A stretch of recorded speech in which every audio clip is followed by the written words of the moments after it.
राम जन्मभूमि के बारे में जिस दिन ये मामला आया था, उस दिन हम सब लोग ऑनलाइन मिले थे। We being a religious spiritual organization, we decided that we would not try to do any cover-up operation. And therefore we came to the public and candidly admitted that there has been a theft in the चढ़ावा amount from Ram. हमने दूसरा ये तय किया था कि इसकी गहरी हाईएस्ट लेवल की इंक्वायरी होनी चाहिए। हमारी बात को ट्रस्ट ने मान करके और यूपी सरकार से एसआईटी के लिए कहा था। एसआईटी बन गई। जब अयोध्या आई तो ट्रस्ट के जनरल सेक्रेटरी वहां गए और कहा कि मैं महामंत्री हूं, मेरे से शुरू होती है बात, I am prepared to be interrogated by you, आप मेरे से अपना इंटेरोगेशन शुरू करिए। जिस दिन प्रिलिमिनरी रिपोर्ट आई और उसकी कॉपी ट्रस्ट को मिली तो सरकार ने नहीं, अखिलेश यादव या राहुल गांधी ने नहीं, ट्रस्ट ने एफआईआर लिखाई थी। और जब ये कहा गया कि सुप्रीम कोर्ट जांच करे तो मैंने कहा था कि हमारे पास छुपाने को कुछ नहीं है, हम किसी को बचाना भी नहीं चाहते। सुप्रीम कोर्ट जांच को मॉनिटर करेगी तो वो क्रेडिबल जांच होगी, लोग विश्वास करेंगे।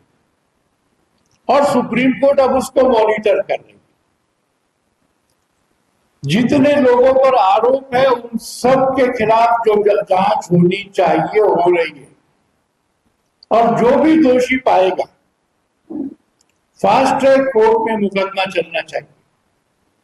और 2026 के साल के खत्म होने से पहले कोर्ट में कन्विक्शन होकर के उन सबको जेल जाना होगा।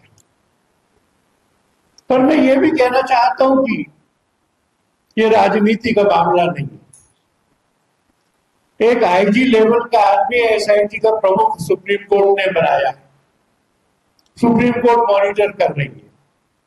राजनीति बंद होनी चाहिए, आरोप उछालने बंद होने चाहिए। और जो लोग हमेशा राम जन्मभूमि के लिए होस्टाइल रहे, जिन्होंने 30 नवंबर 90 को गोलियां चलवाने के बाद में लोकसभा में खड़े होकर कहा मस्जिद बचाना, ये हमारी पार्टी का वचन था। 16 मर गए, अगर 30 मर जाते तो भी हम ये काम करने को तैयार थे। ये जो राजनीति सोशलिस्ट पार्टी और कांग्रेस वहां पे कर रहे, ये भी बंद होनी चाहिए। और जांच एजेंसियों को अपना काम बिना भय और दबाव के करना चाहिए।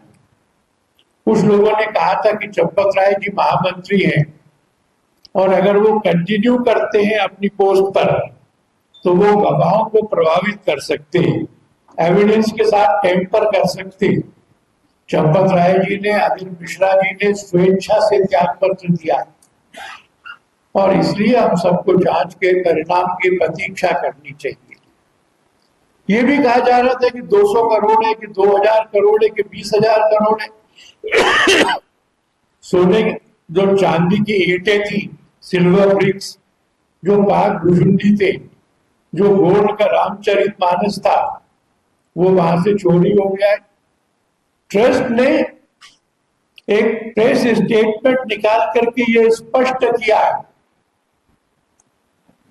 कि वहां सब कुछ मौजूद है और जिसने भी कोई कीमती चीज दी थी वो वहां जाकर के उसको वेरीफाई कर सकता है।